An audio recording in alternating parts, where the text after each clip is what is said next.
انت عارف ان السؤال بتاعك ده واحد من اكتر الاسئله اللي بنتسالها، وبالذات في اخر السنه. معظم البيزنس اونر بيجي في دماغهم نفس السؤال ده، او السبلاي تشين مانجر. وهقول لك الاجابه ببساطه، والسولوشن الفوركاستنج. يعني ايه انك تبقى عندك في وقت من الاوقات منتج وما عندكش ليه بيع؟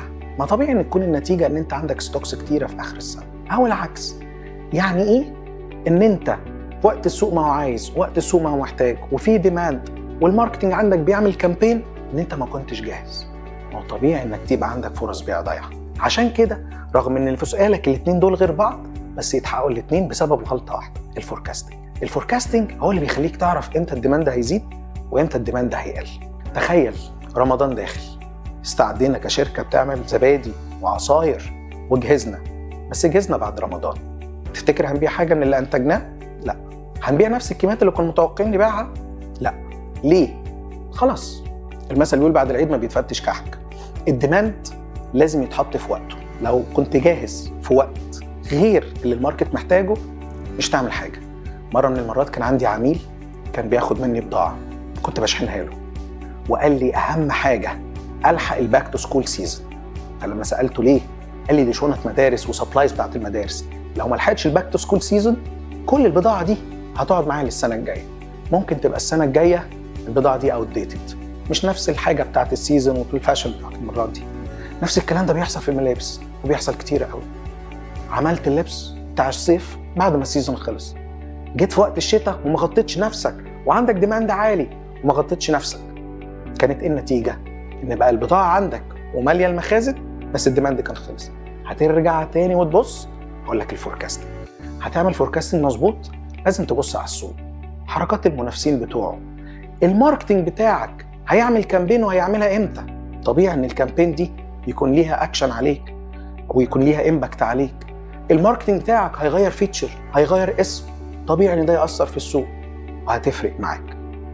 الفوركاستنج مهم جدا جدا عشان يحميك من ان يبقى عندك اللاعبين اللي عكس بعض دول دايما في اخر السنه.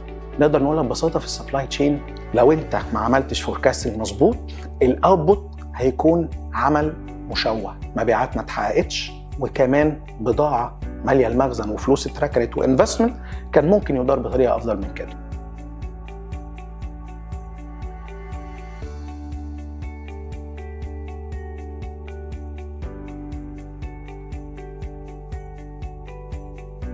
العميل دايما على حق، كلمة اتعلمناها من زمان قوي من واحنا صغيرين، بس لما كبرنا فهمنا ان في حاجة مهمة جدا اسمها voice of customer. وتعلمنا في السبلاي تشين يعني ايه يبقى عندي حاجة اسمها customer focused organization.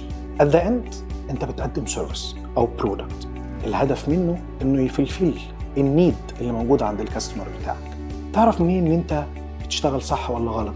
ومش بتكلم هنا على البرفورمانس ماتريكس، انا بتكلم في انك عملت فعلا ديليفر للنيد بتاعت الكلاينت بتاعك. مهم جدا انك طول الوقت تبص على الكاستمر فيدباك.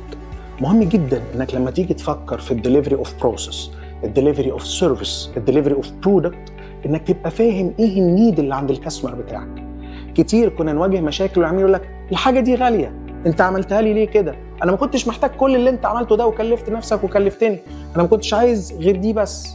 طب هي دي غلطه العميل ولا غلطتي انا اني لما درت البيزنس بتاعي ما كنتش كاستمر فوكست؟ الكاستمر سنتريك سبلاي تشين مهمه جدا في انك بتحرك كل الاكتيفيتيز بتاعتك بهدف انك تفولفيل الفاليو اوف سبلاي تشين. هي الفاليو اللي عايزها الكلاينت بتاعك، الكاستمر، هي اللي بتحدد لك انت مشيت صح ولا لا، هي اللي بتحدد لك كمل في الطريق ده ولا محتاج ان انت تغير الدايركشن. وهو ده اللي بيساعد الشركه انها تنجح وتوصل لاودينس اكبر وتحقق نجاح اكتر مع العميل بتاعها.